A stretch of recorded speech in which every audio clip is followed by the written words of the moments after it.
Corona ಟೈಮಲ್ಲಿ ತರಕಾರಿ ಸಿಗಲ್ದಾಗ ನಮ್ಮ ಮನೆಯಾಗ ಮಾಡ್ತಾಯಿರೋ ರೆಸಿಪಿ ಇದೇ ಮಾಡ್ತಿದ್ದೀವಿ. ಏನಂತ ಹೇಳ್ತೀನಿ ಬರ್ರಿ. Welcome back to my mini blog, day 3 mini blog.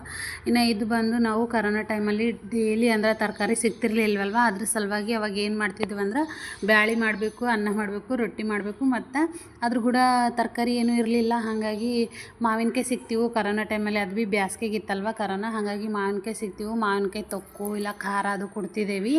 ಇನ್ನು ಅದೇ ರೆಸಿಪಿ ಇವತ್ತು ಮಾಡೋರಾಯ್ತು ಅಂತಂದು ಅಂದ್ರೆ ನಮ್ಮಲ್ಲಿ ಮಾವಿನಕಾಯಿ ಇದ್ವು, ಹಾಗೆ ಅದ್ರ ಸಲುವಾಗಿ ಮಾಡ್ಲಿಕ್ಕಂತ ಮಾವಿನಕಾಯ್ದು ಗೀಚ್ಕೊಂಡಿನಿ, ಮ್ಯಾಗಿನ ಸಪ್ಪಿ ಎಲ್ಲ ತೆಗೆದು. ಇನ್ನು ಮತ್ತು ಉಳ್ಳಾಗಡ್ಡಿ ಅದೆಲ್ಲ ಕಟ್ ಮಾಡಿ ಇಟ್ಕೊಂಡಿನಿ ಅದಕ್ಕೆ. ಇನ್ನು ಇಲ್ಲಿ ಬಂದು ಬ್ಯಾಳಿ ಭೀ ಕುದ್ದಿತ್ತು, ಅನ್ನ ಆಲ್ರೆಡಿ ಆಗಿತ್ತು. ಇನ್ನು ಬ್ಯಾಳಿ ಬಗಾರ್ ಹಾಕ್ಕೊಂಡು ಇನ್ನು ಅದು ಗೀಚಿಟ್ಕೊಂಡಿದ್ದೇವಲ್ವ ಮಾವಿನಕಾಯಿ, ಒಂದೆರಡು ಸರ್ತಿ ನೀರಾಗ ತೊಳಿಬೇಕು, ಯಾಕಂದ್ರೆ ಸ್ವಲ್ಪ ಹುಳಿ ಅವ. ಹಾಗಾಗಿ ಹುಳಿ ಇದ್ರೂ ಭೀ ಇಲ್ಲದ್ರೂ ಭೀ ಸ್ವಲ್ಪ ತೊಳೆದ್ರು ಇನ್ನೂ ಟೇಸ್ಟ್ ಆಯ್ತದ.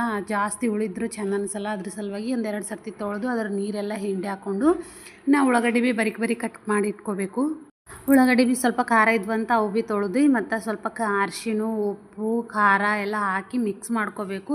ಇನ್ನು ಬೇಕಂದ್ರೆ ಎಣ್ಣೆಗೆ ಭೀ ಹಾಕೋಬೋದು, ಇಲ್ಲ ಡೈರೆಕ್ಟು ಅದು ಇರ್ತದಲ್ವ ಗೀಚಿದ್ದು ಅದ್ರಾಗ ಭೀ ಹಾಕೋಬೋದು. ಇದಕ್ಕೆ ಒಂದು ಸ್ವಲ್ಪ ಬಗಾರ್ ಹಾಕ್ಕೊಂಡ್ರೆ ಇನ್ನೂ ಟೇಸ್ಟ್ ಇರ್ತದೆ ಅಂತಂದು ಒಂದು ಸ್ವಲ್ಪ ಎಣ್ಣೆ, ಇನ್ನು ಸಾಸಿವೆ, ಜೀರಿಗೆ, ಕರಿಬೇವು ಹಾಕಿ ಬಗಾರ್ ಹಾಕ್ಕೊಂಡು ಇನ್ನು ಅದ್ರಾಗ ಮಿಕ್ಸ್ ಮಾಡ್ರೆ ಆಗೋಯ್ತು. ಸೂಪರ್ ಟೇಸ್ಟಿ ತೊಕ್ಕು ರೆಡಿ ಆಯ್ತದ. ಇನ್ಸ್ಟೆಂಟಾಗಿ ಮನೆಗೆ ಮಾಡ್ಬೋದು. ಇಷ್ಟ ಆದರೆ ಫಾಲೋ ಮಾಡಿರಿ, ಓಕೆನಾ.